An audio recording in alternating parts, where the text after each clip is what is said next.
सुप्रभातम। मैं डॉक्टर अभिषेक कुमार झा, चौधरी काली प्रसाद उच्च विद्यालय हाबीबुआर बेनीपुर दरभंगा, सहायक शिक्षक संस्कृत।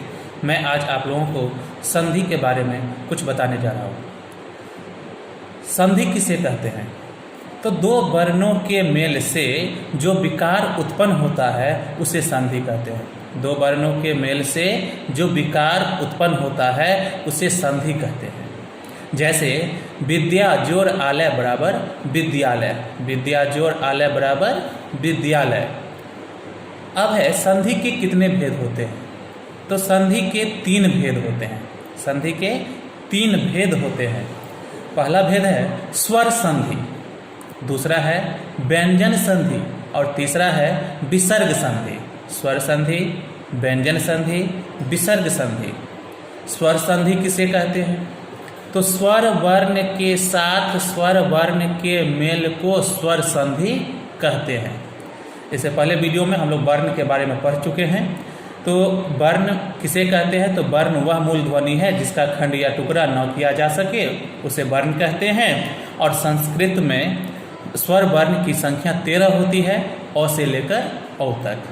तो अब आइए स्वर संधि, स्वर वर्ण के साथ स्वर वर्ण के मेल को स्वर संधि कहते हैं। जैसे पुस्तक जोड़ आलय बराबर पुस्तकालय। अब देखिए, हम पुस्तक कहे हैं तो पुस्तक के अंत में अ बचता है और हम जो जोड़ का चिन्ह देते हैं उसके बाद आलय लिखते हैं।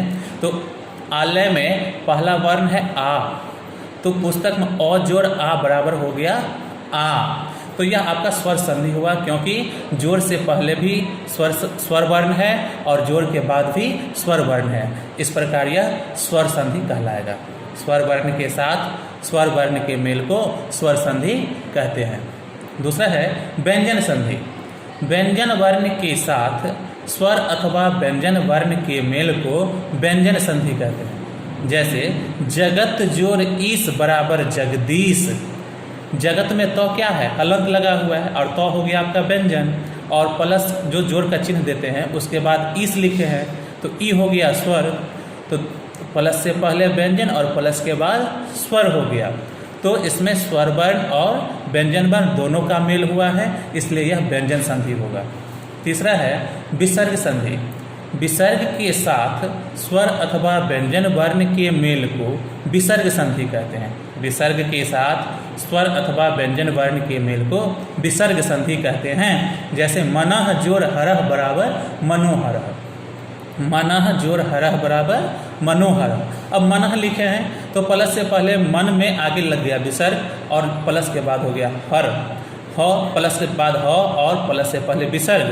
तो ये यहाँ पे विसर्ग और व्यंजन और स्वर, इसमें तीनों आ गया तो विसर्ग संधि कहलाएगा। विसर्ग संधि किसे कहते हैं? तो विसर्ग के साथ स्वर अथवा व्यंजन वर्ण के मेल को विसर्ग संधि कहते हैं। जैसे मनः जोड़ हरह बराबर मनोहरः। अब है स्वर संधि के कितने भेद होते हैं?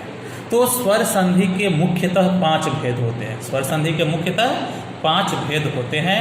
पहला भेद का नाम है दीर्घ संधि, दूसरा है गुण संधि, वृद्धि संधि, यन संधि और अयादि संधि।